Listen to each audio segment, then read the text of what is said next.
तुम्हाला माहीत आहे का, एका सामान्य माणसाच्या डोक्यात रोज 6,000पेक्षा जास्त विचार येतात आणि जातात. पण खऱ्या अर्थाने आपल्याला जगायला शिकवतात त्या आपल्या भावना.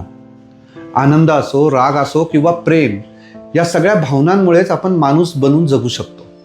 पण जरा विचार करा, आपल्या जीवनाला अर्थ देणाऱ्या या भावनांची चावी जर दुसऱ्या कोणाच्या हातात गेली तर काय होईल?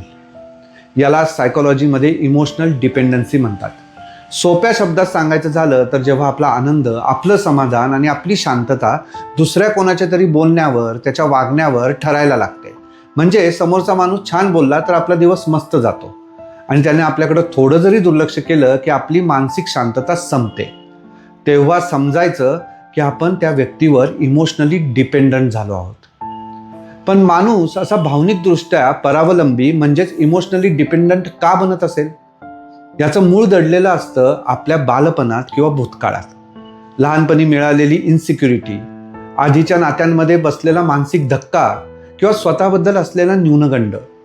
यामुळे माणसाच्या मनात मला कोणीतरी नाकारेल अर्थात फिअर ऑफ रिजेक्शनची भीती घर करत जाते आणि मग तो समोरच्या व्यक्तीला घट्ट धरून ठेवण्याचा आटोकाट प्रयत्न करत राहतो. आता महत्त्वाचा प्रश्न उभा राहतो, नात्यात भावनिक आधार घेणं चुकीचं आहे का? तर माझ्या मते मुळीच नाही.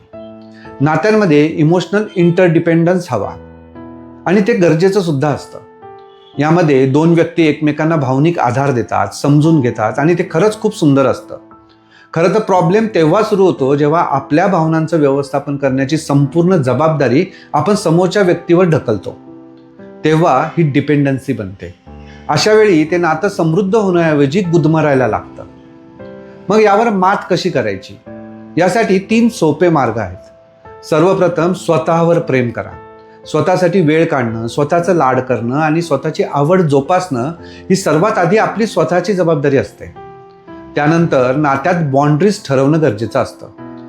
सुंदर नात्यासाठी एकमेकांना भावनिक आधार देतानाच एकमेकांना पुरेशी मोकळीक देणं सुद्धा तितकंच गरजेचं आहे. आणि सर्वात महत्त्वाचं, स्वतःच्या भावनांची जबाबदारी घेणे. नात्यात इमोशनल इंटरडिपेंडन्स असावा, इमोशनल डिपेंडन्सी नाही याचं भान कायम असायला हवं.